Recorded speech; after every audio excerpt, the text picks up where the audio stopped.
본문을 가지고 천국을 누리는 삶, 천국을 누리는 삶이란 제목으로 말씀드린 거 하겠습니다. 마태복음은 우리가 다 아시다시피 예수님이 12제자 중에 마태라는 사람이 유대 출신의 그리스도인들을 위해 쓴 예수님에 대한 증언, 복음서입니다. 마태는 복음서의 시작을 몇 가지 이 탄생 스토리, 예수님의 탄생 스토리로 기록하고 있습니다. 크게는 1, 2장에 보니까 네 가지의 스토리가 나오는데요. 우리가 월요일부터 어제까지 살펴본 대로 각각의 스토리가 진행됩니다. 예수님의 계보, 족보로부터 시작을 해서 예수님의 부모 마리아와 요셉의 이 성령으로 잉태된 이후에 예수님을 성령으로 잉태하고 나서의 사건을 둘러싼 갈등과 이 해결에 대한 스토리가 이어져 있지요. 그리고 2장에서는 동방 박사들의 스토리와 또 요셉 가정이 하나님의 인도함을 따라서 애굽으로 갔다 다시 이스라엘로 돌아오는 이동하는 스토리를 우리가 어제까지 살펴봤습니다. 그렇게 어릴 때 예수님이 태어나셨던 그 배경에 대해서 마태는 기록을 하다가 이제 예수님의 공생의 시작으로 시간의 점핑이 일어납니다. 시간이 훌쩍 지나서 예수님이 이제 광야에서 시험을 받으시고 공생애를 시작한다라는 이야기가 성경에 등장을 하는데 그게 이제 4장부터거든요. 그래서 3장에 뭔가 의도적으로 기록하고 있는 내용이 있습니다. 그게 세례 요한에 대한 스토리지요. 왜 마태는 어떤 의도를 가지고 세례 요한을 3장에 기록하고 있는가? 왜 3장에 세례 요한의 말씀이 나와야 하는가? 그 이유가 무엇일까요? 오늘 본문 3장 3절은 이렇게 말하고 있습니다. 우리 다시 한번 같이 읽겠습니다. 그는 선지자 이사야를 통하여 말씀하신 자라. 일러스되 광야에 외치는 자의 소리가 있어 이르되 너희는 주의 길을 준비하라. 그가 오실 길을 곧게 하라 하였느니라. 아멘. 한마디로 말하면 세례 요한은 구약에서 말하는 이사야 선지자가 예수님, 다시 말해 그 메시아를 보내시기 전에 꼭 필요한 사람이 있는데, 먼저 와야 되는 사람이 있는데 그가 바로 세례 요한이다라는 것에 대해서 마태는 기록하고 있는 것이지요. 이사야서 40장 3절에 보면은 메시아보다 먼저 앞서 와야 되는 사람이 있다라고 성경은 예언하고 있습니다. 그가 와서 메시아 사역을 준비해야 하는 역할을 가진 자가 있다라고 성경은 말합니다. 그래서 3장에 세례 요한이 기록되어 있고요. 복음서마다 다 세례 요한에 대한 스토리가 다 기록되어 있는 것입니다. 실제로 세례 요한이 예수 그리스도의 공생애를 준비하기 위해서는요, 두 가지 사역을 했다라고 성경은 말하고 있습니다. 하나는 광야에서 많은 사람들에게 메시지를 선포한 것입니다. 또 하나는 세례를 베푼 것이지요. 메시아를 맞을 준비를 잘 해야 되는데 사람들이 어떻게 메시아를 맞을 준비를 할 수 있는가? 그리고 자신도, 세례 요한도 예수님의 사역을 준비하는 도구로 쓰임을 받았다라는 이 두 가지 사역에 대해서 성경은 말합니다. 우리가 방금 읽은 1절에서 이 10절의 말씀은 세례 요한의 사역 중에 첫 번째, 사람들을 향해서 메시아를 어떻게 준비시켰는가, 그들을 예수님을 맞을 준비를 어떻게 해야 했는지에 대해서 우리가 그 본문을 읽은 것입니다. 먼저 오늘 성경에 보니까 그때라는 단어와 유대 광야라는 단어를 먼저 살펴봐야 합니다. 마태는 세례 요한을 소개하면서 시간과 장소를 설정하고 있습니다. 그때는 바로 예수님의 공생의 시작 전을 이야기하는 것이고요. 유대 광야는 세례 요한의 사역 장소를 소개하고 있는 것입니다. 이사야의 예언대로 그는 광야에서 사역을 했습니다. 한 걸음 더 나가서 마태복음 3장 4절에 보니까 세례 요한의 모습을 보다 자세하게 소개하고 있습니다. 낙대 털옷을 입었고 허리에는 가죽띠를 띠었고 또 그가 먹는 음식은 메뚜기와 석청이었다라고 이야기를 하지요. 이것은 간단히 말하면 그가 광야에서만 사역했다라는 것을 이야기하는 것이 아니라 실제적으로 광야에서 살았다라는 것을 이야기하는 것입니다. 광야에 살고 사역하면서 세례 요한은 자신을 찾아오는 사람들에게 6절에 세례를 베풀기도 하고 7절 이하의 말씀을 보면서 말씀을 선포하기도 했습니다. 이렇게 마태가 소개하고 있는 세례 요한을 통해서 그의 삶과 사역을 통해서 오늘 우리에게 도전하는 영적 메시지가 무엇인지를 한번 살펴봤으면 좋겠습니다. 5절에 보면 예루살렘과 온 유다와 또 요단강 사방에서 세례 요한을 보려고 사람들이 몰려왔습니다. 한마디로 말해 전 지역, 이스라엘 전 지역에서 세례 요한에게 나왔다는 말입니다. 도심도 아니고 유대 광야입니다. 유명한 연예인도 아니고 무명의 사람인 세례 요한에 사람들이 이렇게 많이 몰려들었습니다. 오늘처럼 SNS에 그 광고할 수도 없고 오로지 사람의 입에서 입으로 전해질 수밖에 없는 변변치 않은 홍보인데도 어떻게 이렇게 많은 사람들이 몰려올 수 있었을까요? 물론 그의 심상치 않은 메시지를 잘 전하는 탁월한 설교가일 수도 있겠지만 그의 메시지 내용이 예언자적 메시지를 담고 있었기 때문입니다. 사람들은요 세례 요한의 메시지를 들으면 신랄한 찔림을 받고 또 회개하고 이런 일들이 일어나는데 그들이 흥분하기 시작한 것입니다. 왜냐하면 구약의 말라기 선지자 이후로 세례 요한이 나오기까지 약 400년이 흐르는데 그동안 선지자가 없었습니다.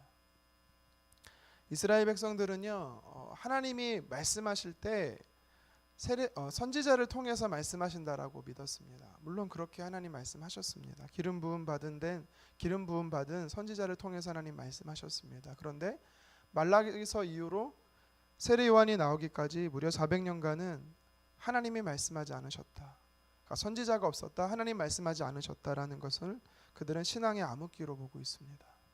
그런데 갑자기 메시아를 대망하던 그들이 우리를 구원할 메시아가 반드시 오기를 소망하고 있는 그들이 먼저 와야 될 이사야 선지자가 예언한 사람이 있는데 그가 세례 요한이라는 걸 알고 흥분하기 시작한 것입니다. 물론 그가 전하는 메시지도 놀라웠을 것이지만 이제 곧 메시아가 온다라는 것에 흥분과 감격과 기대와 설렘 이것이 이제 사람들이 세례 요한에게 찾아온 배경이 되는 것이지요. 자신의 주변에 몰려든 사람들에게 그는요 세례 요한은 메시아 만날 준비를 하라라고 이야기를 합니다. 메시아가 곧 올 텐데 지금 이 상태라면 그가 와도 너희는 만날 수 없다라고 세례 요한은 이야기를 하고 있습니다. 어떻게 무엇을 준비해야 하는가 구체적으로 오늘 성경은 이야기하고 있습니다. 2절 말씀인데요. 회개하라 천국이 가까웠느니라. 아멘. 세례 요한의 메시지를 들어보니 심상치가 않죠. 회개하라라는 것입니다. 그런데 그의 메시지에 사람들은요 6절에 보니까 죄를 자복하고 회개하기 시작했고 또 세례를 받기 시작을 합니다. 찾아왔던 무리 중에는 7절에 보면 바리새인들도 있고 사두개인들도 있습니다. 종교적으로 정치적으로 지도자들도 있었다라는 것이지요. 일반인들보다 율법을 더 잘 알고 또 더 의롭게 살고자 했던 그들입니다. 근데 그들을 향해서 직격탄을 날립니다. 뭐라고 날립니까? 8절 하반절에 독사의 자식들아 라고도 성경은 이야기를 하면서 회개에 합당한 열매를 맺으라라고 이야기를 하고 있습니다. 무엇이 문제인가? 메시아를 맞을 준비를 해야 되는데 아직 메시아를 만나기에는 영적 장애물이 너희 안에 있다라고 일깨워주고 있는 것입니다. 요한복음도 예수님을 이 땅에 오신 예수님에 대해서 소개하면서 뭐라고 말하냐면 요한복음 1장에 보면 빛이 어둠에 비치되 어둠이 깨닫지 못하더라라고 이야기를 합니다. 그러니까 예수님이 이 땅에 오시지만 그가 정말 예수님인지를 메시아인지를 사람들이 깨닫지 못하는 것입니다. 메시아 맞을 준비가 안 된 것이지요. 또 요한복음 1장 11절에 보면 이렇게 말합니다. 자기 땅에 오매 자기 백성이 영접지 아니하였으나 그러면서 12절에는 심판에 따라 십자가에 달려 죽게 했다라고 성경은 이야기합니다. 예수님이 이 땅에 오셨지만 구원자로 오셨지만 구원자를 맞을 준비를 그들이 못했다라는 것이지요. 자, 오늘 특별히 세례 요한을 통해서 마태가 우리에게 도전하는 이 문제는 당시 유대인들을 향해서뿐만 아니라 오늘 우리에게 향해서 도전하는 메시지가 있습니다. 여전히 우리 시대에 또 여전히 저와 여러분들을 향해서 주님을 맞을 준비가 되어 있냐라는 것입니다. 우리 안에 영적인 장애물이 있다라는 것을 일깨워주고 있는 것이지요. 우리가 밖에 나가서 지나가는 사람들에게 붙잡아 놓고 예수님이 우리의 구원자로 이 땅에 오셨습니다. 회개하세요. 천국이 올 것입니다. 곧 천국이 왔습니다라고 외쳐보십시오. 그들이 뭐라고 말합니까? 오늘 본문처럼 사람들이 통회하고 자복할까요? 그렇지 않지요. 아주 싸늘한 반응을 보입니다. 너나 잘 믿으세요. 네. 아니면 조용히 믿지 또 똑바로 믿으라. 도리어 핀잔을 우리에게 주고 있습니다. 어쩌면 우리가 사두개인이나 바리새인처럼 성경에 대해 안다라고 이야기를 하고 신앙생활을 한다라고 말하지만 말씀대로 살고 있지 않기 때문에 어쩌면 하나님만 온전히 섬기는 게 아니라 두 주인을 우리 안에 섬기고 있는 모습 때문에 이 독사의 자식들이라 말한 7절의 세례 요한의 이 말이 굉장한 찔림을 받고 있는 것입니다. 구원자 되시는 예수님을 영접하기 위해 영적인 장애물들을 우리는 제거해야 되는 것입니다. 믿지 않는 자들을 회개하고 예수님을 믿어야 하겠지만 예수님을 믿는다고 하면서도 예수님과 동행하지 못하고 살아가는 우리들은 회개에 합당한 열매를 맺으라라고 성경은 이야기하지요. 회개에 합당한 열매를 맺는다라는 것이 어떤 의미가 있을까요? 이거는요, 방향을 바꾼다라는 의미가 있습니다. 그래서 전향한다라는 뜻이 있죠. 회개는 내가 죄인임을 깨닫고 용서의 은혜를 체험하는 것입니다. 회개에 합당한 열매는 이제 내가 죄인임을 알고 이 지적인 부분뿐만 아니라 눈물 콧물 흐르면서 통회하고 자복하는 이 감정적인 부분을 포함해서 이제 내가 멈추는 것, 이제 의지적인 부분을 동원해서 그렇게 살지 않겠다는 결단을 가지고 행동으로 실천하는 것이 진짜 회개에 합당한 열매인 것입니다. 내가 삶으로 지향하던 것이 방향이 바뀌는 것이지요. 세상을 보고 세상에 집중했던 우리의 삶이 하나님을 바라보는 삶으로 돌이켜지는 것이 회개에 합당한 열매인 것입니다. 오늘 세례 요한의 메시지가 이 메시지를 우리가 유심히 살펴봐야 될 것은 회개가 곧 천국의 삶과 연결이 됐기 때문입니다.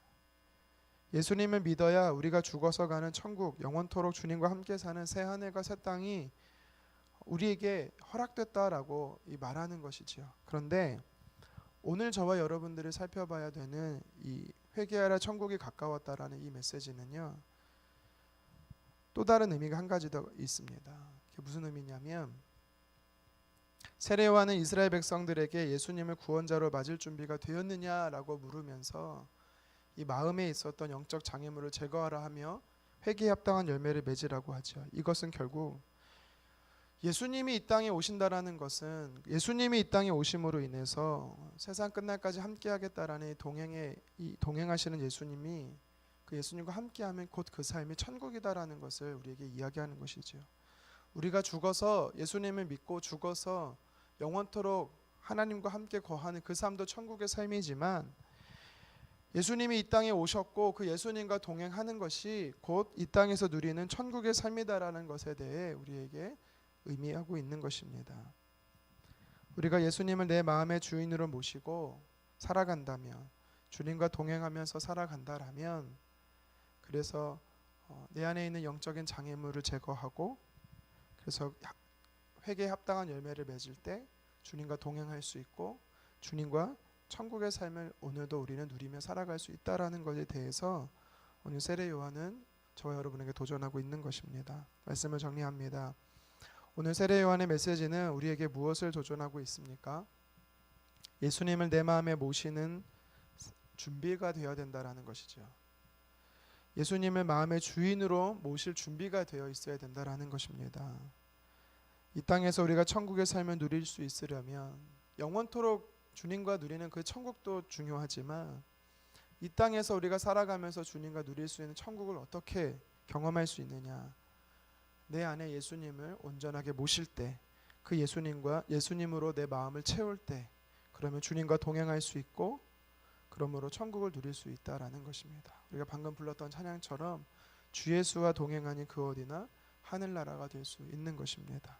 오늘 우리가 거하는 삶의 현장 속에서 주님과 동행함으로 천국의 삶을 누리시기를 주님의 이름으로 축원합니다. 기도하겠습니다.